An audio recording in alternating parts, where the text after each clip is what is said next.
You're listening to Women's Media Center Live with Robin Morgan.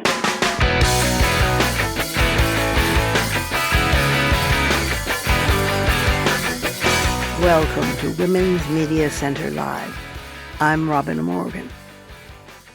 I hope that your end-of-year holidays and solstice and Kwanzaa and Diwali and Hanukkah and Christmas were all just fine, and that your new year began with some hope. But there's not much to sum up on the national or international fronts. It's more of the dismal same, I fear. With Trump gloating over his Venezuelan seizure and rabidly defending the Icemen who shot Renee Goode, a protester and a young mother of 3, to death in Minneapolis. And then there's Iran, where citizens are in the streets, like they are here. There was some good news, yes, small incremental glimmers of light. The National Family Planning and Reproductive Health Association voluntarily dismissed its lawsuit against the Trump administration following the government's restoration of all Title X family planning grants that had been the subject of litigation. The lawsuit, which was filed in April of 2025 by the American Civil Liberties Union and the ACLU of D.C., on behalf of the National Family Planning and Reproductive Health Association and its members, challenged the U.S. Department of Health and Human Services' illegal withholding of 22 federal Title X grants, which left approximately 865 family planning service sites unable to produce and provide Title X funded services to an estimated 842,000 patients across nearly 24 states. So finally, that was some good news. And then there were also the little buck up and smile news bits, like finding out that Pope Leo XIV, the first American pope, on moving into the Vatican digs, immediately ordered solar panels installed on all of the buildings. Good for him. Sensible, environmentally sound, a doffing of his skull cap, and plain old nice of the first American pope. I don't know about you, but these little things keep me going when small other things don't. And so does our guest for the conversation today, because she's young and represents the future, including that of feminism. Madelyn Amos was the National Programs Associate and is now the director, she was promoted, of the Feminist Campus National Network, a project of the Feminist Majority Foundation. She previously worked as a campaign manager for the Democratic Party of Illinois. In the 2020 election cycle, she worked there after graduating from the University of North Carolina at Chapel Hill. She has her master's in public administration from American University, and she's very bright and deliciously militant and already rolling along quite comfortably in her leadership role, all at only age 28. So in just a moment, we will return with specifically that future after this brief message.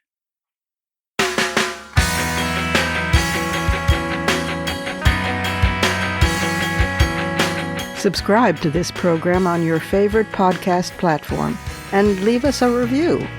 Follow us on Twitter at WMC Live, like our Facebook page at facebook.com/WMC Live, and visit us at WMCLive.com for more information about our show and our guests.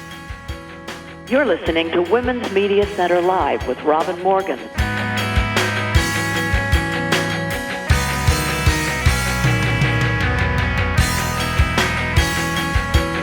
Madelyn Amos, welcome to Women's Media Center Live. It's good to have you here. Thank you so much for having me. I'm thrilled to be here.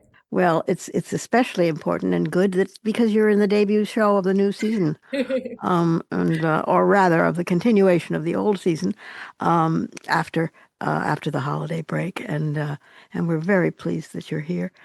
I asked for somebody from Ellie and Kathy, for somebody who was very au courant with both being a student and with being an organizer, and they came up with you. So that augurs very well, I must say. I'm flattered. You are the national. Okay, let's start with the thing itself. Yeah. And who you are. You're the National Programs Associate with the Feminist Majority Foundation, and you previously worked as a campaign manager for the Democrats of Mhm. Illinois in the 2020 election cycle after you graduated from UNC Chapel Hill, where I have spoken and Oh, loved the people there. And tell us about Feminist Campus, which I know because I know from the year one, I know Ellie and Kathy, which I know has a stellar reputation and is everywhere on campuses and is really dynamite. So tell us your pride and joy. absolutely. Yeah, so just one thing to note, I have had a title change. So I am now the director of Feminist Campus, if you wanted to. Well, okay, we will say that you are the So, director. yes. But yeah, so Feminist Campus is really where I feel like so much of our movement's energy starts with students organizing in their dorms and in their classrooms to make real change. Hmm. So Feminist Campus is our collegiate program that focuses on empowering young feminists to take action on their campuses, in their communities, and at the ballot box. So we work to mobilize young feminist students across the country, informing them of the very real threats to our rights and providing trainings to hone their grassroots organizing skills. Our goal is really to just help empower that next generation of feminist leaders. So That's so as you important. said, yeah, we have feminist campus groups at schools across the country, from big state schools like University of Kansas or Louisiana State University to community colleges like Mott Community in Flint, Michigan, to HBCUs like Lincoln University in Pennsylvania. So Wow. wherever young feminists are organizing, we try to be right there with them. It's so important because meanwhile the other side, as it were, he who shall not be named, and his followers, the kid who got tragically assassinated, but nonetheless, he has an enormous following, and if we don't counter that somehow, Exactly. I mean, we're in trouble. So what kinds of things do you find that young college age women Mhm. are especially interested in? Because we're told all the time, that they're very interested. The men are not. And we'll get to that in a minute. But the men are very reactionary these days, particularly the young men. But maybe they're not. Maybe you know differently. And meanwhile, what are the women doing that is apparently making the men so miserable? I don't know.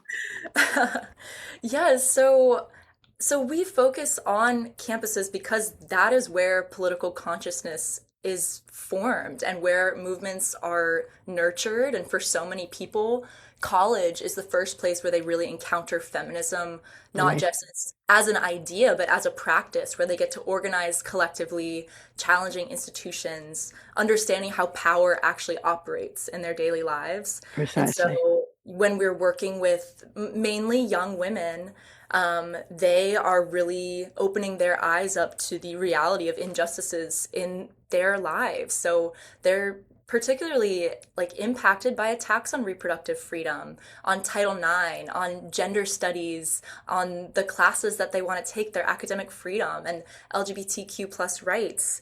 Um, these kind of attacks often surface on college campuses even before they become like national policy. So it makes students both Mhm. vulnerable, but then also incredibly powerful. And we're seeing more and more attacks on academic freedom that impact feminist students. And I've had students that I've worked with where they were studying political science and gender studies, and then suddenly their department just doesn't even exist anymore as schools God, are defunding programs like that. sure. Because it does feel like a threat to the other side, since campuses have been incubators for feminist and social justice movements. All right. Um, so if we don't invest in feminist organizing at that stage, we aren't just going to lose campaigns, but those generations of feminist leaders. That's right. So, Well, tell me what, because your fingers are on the pulse of what is broadly and foolishly, I think, but nonetheless called youth. And what what do you think it is that is turning off, apparently, with such viciousness, young men? I mean, is it standard garden variety sexism rearing its head yet again? Is it backlash? Is it been released by Trump, who lifted the rock and all these things crawled out from under it? I mean, what do you think it is in particular? Because we have men going around oh, I've forgotten his name now. I've wiped it from my memory.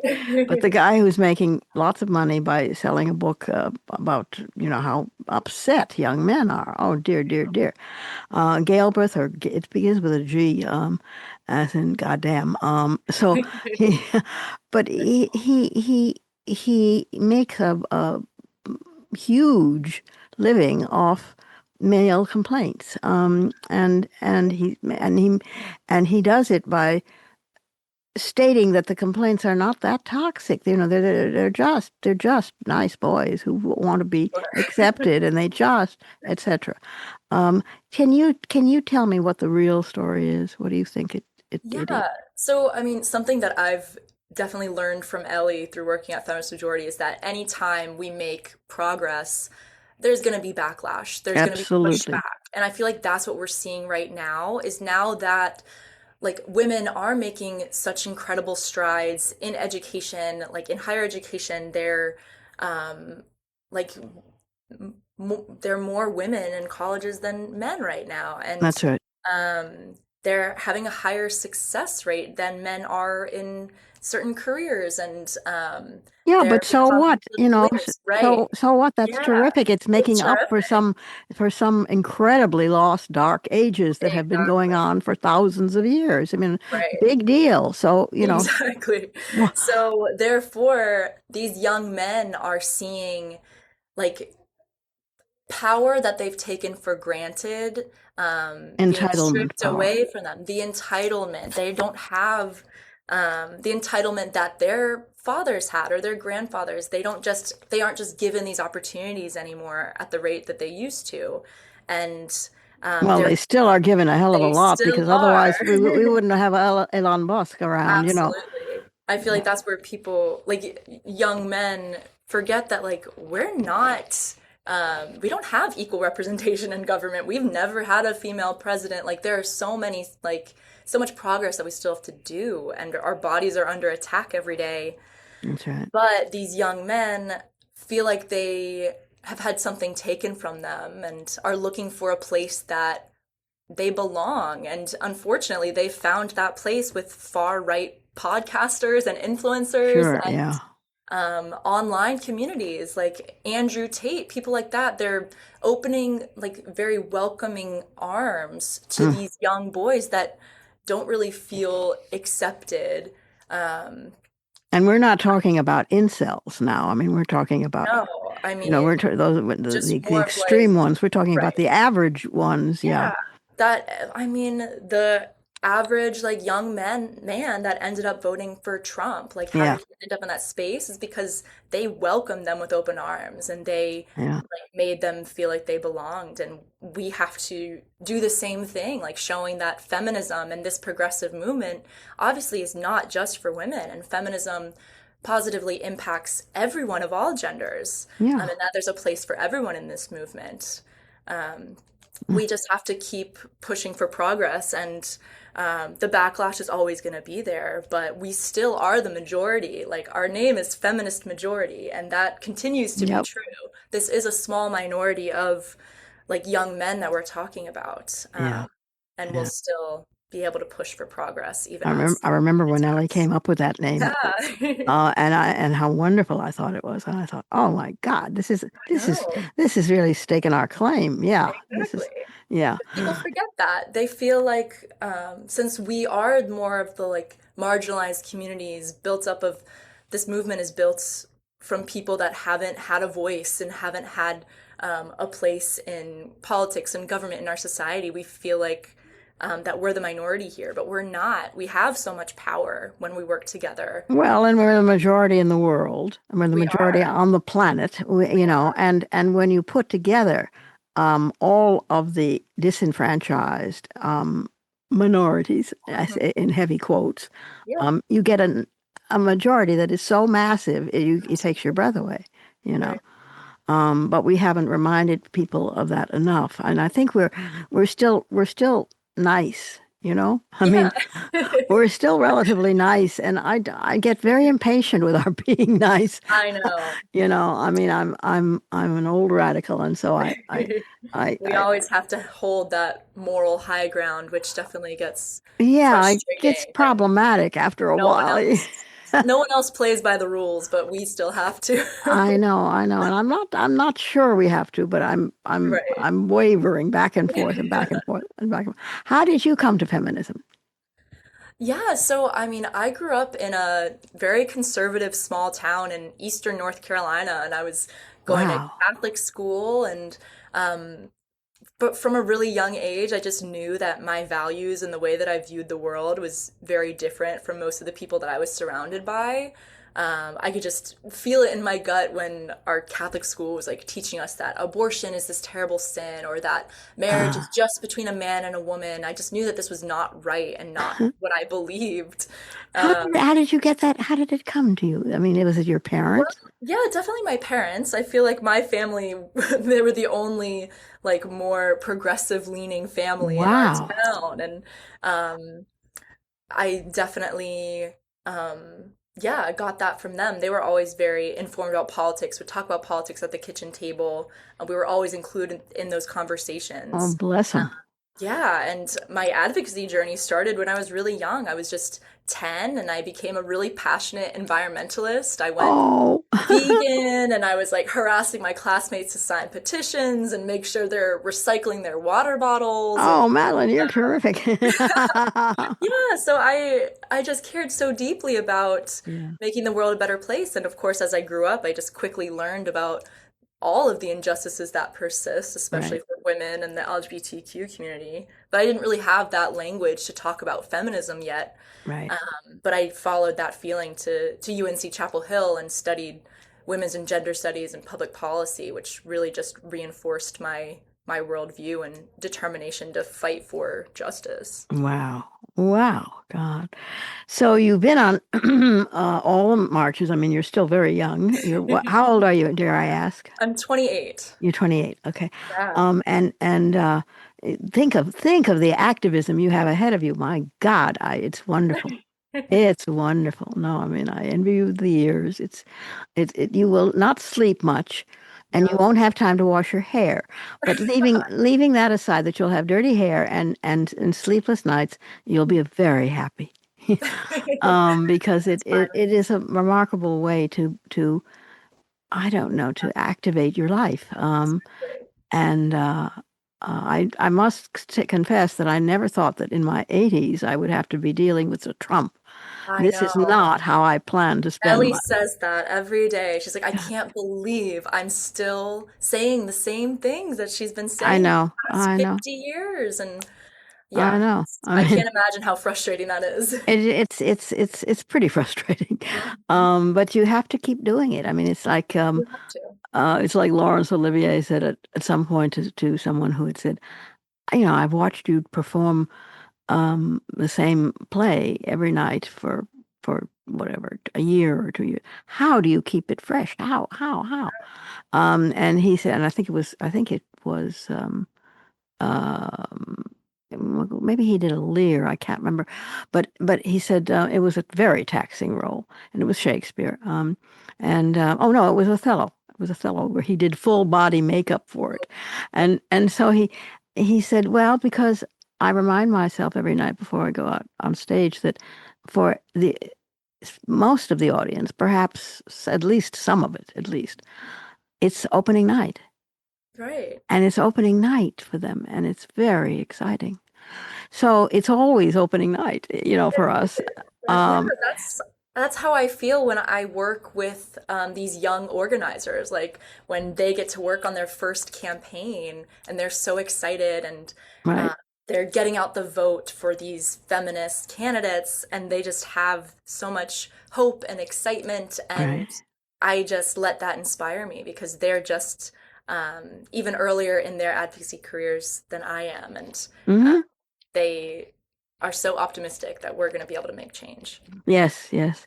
And it's God knows it's very discouraging these days, It's, and with he who shall not be named in the Oval Office, and the world in such a unfortunate, painful state. But we've been in similar places before, and in some cases the same. And we just have to dig out of it and keep going because these are the moments that are the real tests. I mean, when it seems so bleak and it seems, you know, thankless and hopeless, right. and even the people that you trust and you know are strong and terrific are, you know, sort of a little punch drunk from the situation. This is when the rubber meets the road, and I mean I'm speaking in cliches, but it's because they're true, and it's also that this is the time when we look. I don't Mhm. mean to make you paranoid, and I don't mean to layer this too thickly, but when we look to you, Yeah. because you are our hope, and you are the future, and if anybody can do it, you can.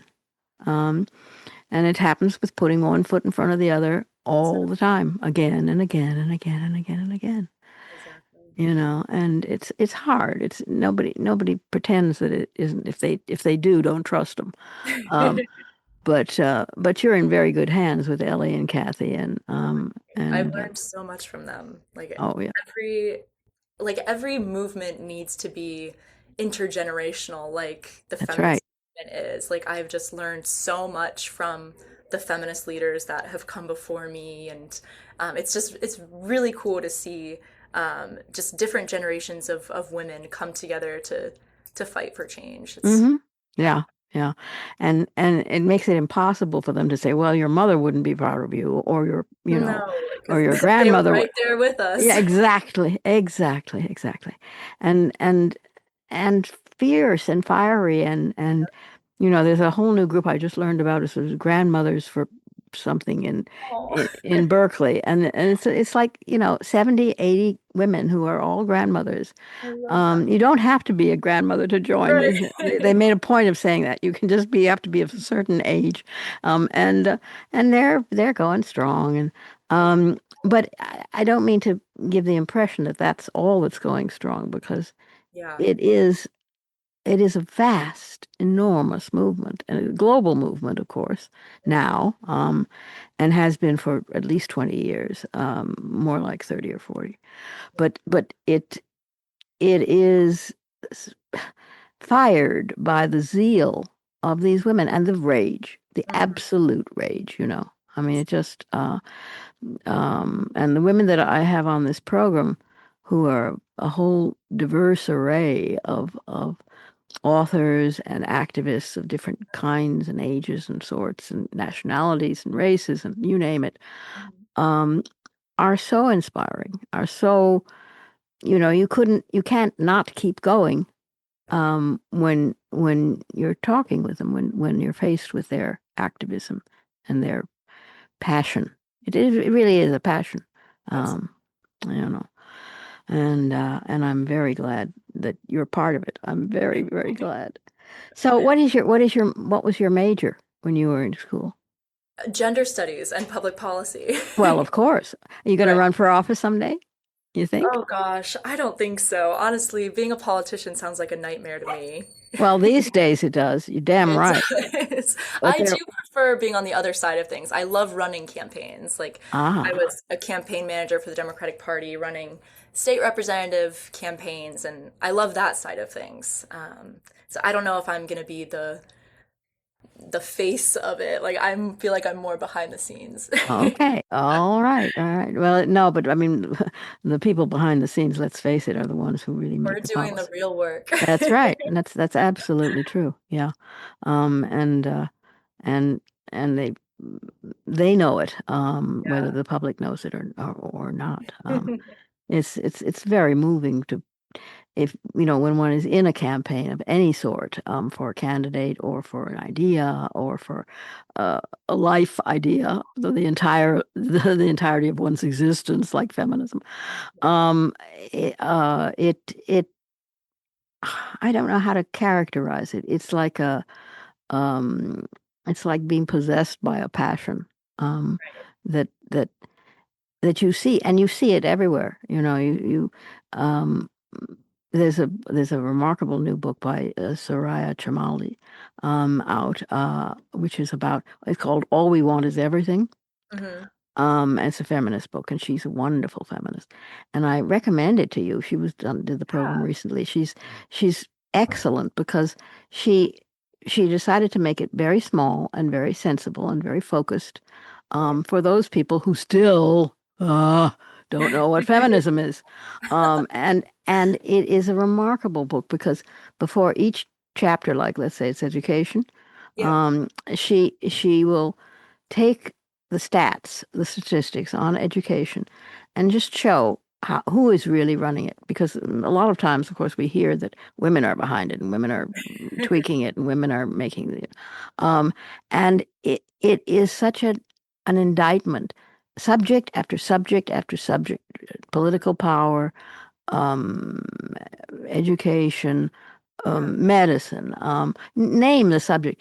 And Yep. it goes back to male supremacy. I mean, one thing that she points out again and again and again is that we did not lose our abortion rights.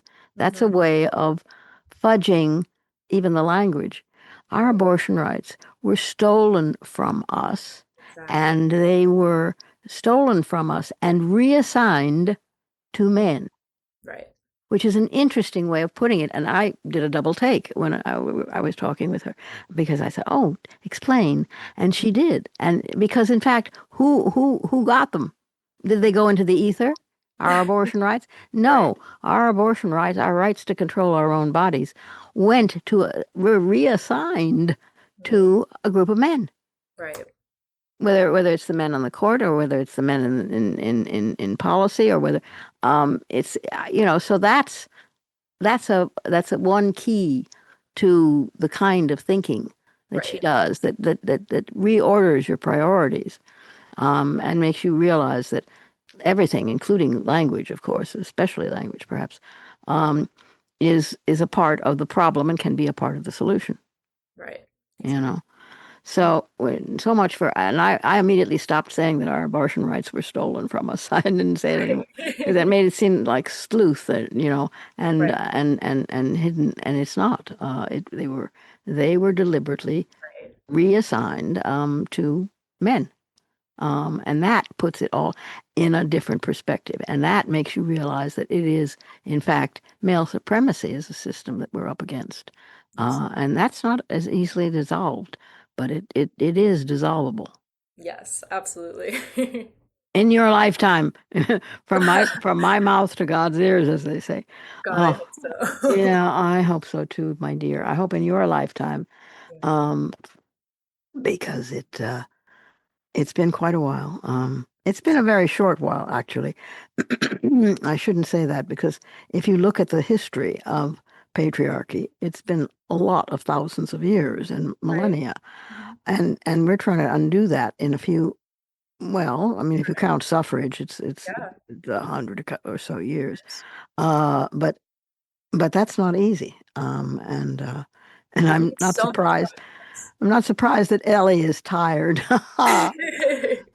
Ellie and Kathy and I are from the old group, and we are tired, but we're still trucking. You know. Absolutely. Yeah, Now, Ellie has the most energy of anyone I've ever met. isn't she fantastic? Yeah, She she hasn't is. slowed down at all. No, no, no. She's something else with a capital E. Yeah, she really is. And there's no stopping her. No. She's an amazing woman, wonderful woman. So, well, I hope that everything that you long for in terms of equality and justice comes true in your lifetime, and if Me not, too. that it will be closer at least, and you have to push it then on to the next generation, and push it on and push Right. it on and keep it going. But I'm awfully glad that you're on the watch, and I'm awfully glad that you're the person who's the director now, of the Feminist Majority Foundation's national programs of feminist campuses. What is it called? Is it called Feminist Campus? Yeah, it's called Feminist Campus. And it provides specific feminist campaigns. Right. Yeah. Yeah, so with our groups all across the country, we work with them on campaigns, everything from ratifying the ERA, expanding abortion and contraception access, defending abortion clinics, getting out the student vote. So we, equip the students with everything that they need to be powerful advocates. Do you And find that there are other groups that are in competition with you? there are definitely a lot of groups that are active on campus. I wouldn't say that they're in competition because we do collaborate closely with, like Now has their young feminist groups. I see. Planned Parenthood has their Generation Action groups. But then, of course, we are seeing Turning Point pop up more and more Yeah. on these campuses, which is really disheartening to see. But we're just making sure that our presence is even bigger. Yeah. Well, yeah, that makes a big difference, and it makes a big difference that that you simply are there and Yeah, a presence to, by your very presence, to challenge the existence and the propaganda of them. exactly. Because if you're not, then there's a vacuum, and then into that vacuum rushes a lot of destructive space. Right. So I'm very grateful to you as an oldie feminist, and I hope you continue for many, many, many years, and I'm sure you will. Absolutely. Oh, thank you so much, and thank you for being with us on course. Women's Media Center Live. Thank you so much for having me. We have to take a short break here, but I'll be back directly, so don't go away.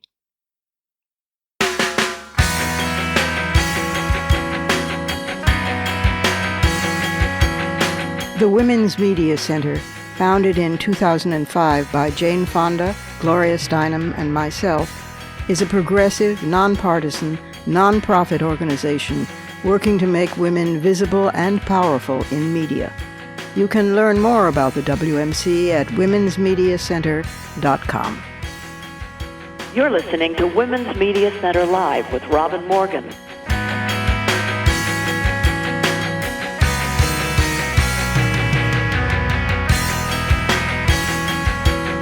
Intergenerational revolution. Those are fighting words.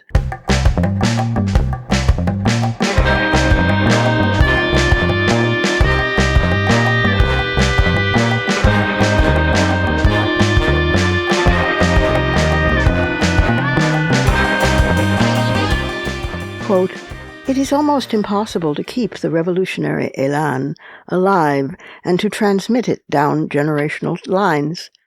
So says Anne O'Donnell, a historian at NYU, who goes on to say, "There's something about revolutions that social experiences, almost independent of the ideologies they are engaged in, that leaves an imprint on the generation of people who make them. But," she continued, "that early enthusiasm or euphoria has a shelf life, a time stamp." Well, I do not agree. For God's sake, look at the Irish, at it for 400 years. Look at the civil rights movement. I think it all depends on which constituency you're talking about. Some have the guts and the staying power. Yes, it's true that revolutions are social experiences almost independent of the ideologies engaged in, and yes, it's true that leaves an imprint on the generation of people who make them, but it does not have a shelf life, a time stamp. Revolution can be handed down like a cherished heirloom. It can be refreshed like a new idea. It can be transformed in shape and content. It can surprise even its defenders. I think that the women's movement has proven its intergenerationality. I just hope it doesn't have to keep proving it on down through more future millennia. Which brings us back to Minneapolis, where ICE armies are acting not that differently from, the Ayatollahs in Iran. They certainly renew themselves, the right wing, generation after right wing generation. Well, that said, and out of respect for Renee Goode, having been a serious poet who won a 2020 Academy of American Poets Prize for the poem I'm going to read, here is one of her works. It was signed Renee Nicole Macklin, which was her married name at the time. Since then, she has left her marriage and the name and married good. Married well. The poem is called On Learning to Dissect Fetal Pigs. I want back my rocking chairs, solipsist sunsets, and coastal jungle sounds that are tercets from cicadas and pentameter from the hairy legs of cockroaches. I've donated Bibles to thrift stores, mashed them in plastic trash bags with an acidic Himalayan salt lamp. The post-baptism Bibles, the ones plucked from street corners from the meaty hands of zealots, the dumbed-down, easy-to-read, parasitic kind. Remember more the slick rubber smell of high-gloss biology textbook pictures. They burned the hairs inside my nostrils, and salt and ink that rubbed off on my palms. Under clippings of the moon, at 2:45 a.m., I study and repeat ribosome, endoplasmic, lactic acid, stamen, at the IHOP on the corner of Powers and Stetson Hills. I repeated and scribbled until it picked its way and stagnated somewhere I can't point to anymore. Maybe my gut, maybe there, in between my pancreas and large intestine, in the piddly brook of my soul. It's the ruler by which I reduce all things now, hard-edged and splintering, from knowledge that used to sit a cloth against fevered forehead. Can I let them both be? This fickle faith and this college science that heckles from the back of the classroom. Now I can't believe that the Bible and Quran and Bhagavad Gita are sliding long hairs behind my ear, like Mom used to, and exhaling from their mouths, make room for wonder. All my understanding dribbles down the chin onto the chest and is summarized as, life is merely to ovum and sperm, and where those two meet, and how often, and how well, and what dies there.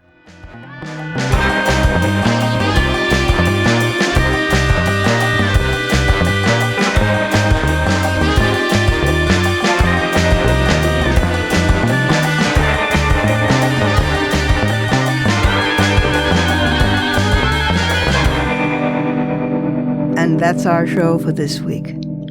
You can follow me on social media at The Robin Morgan.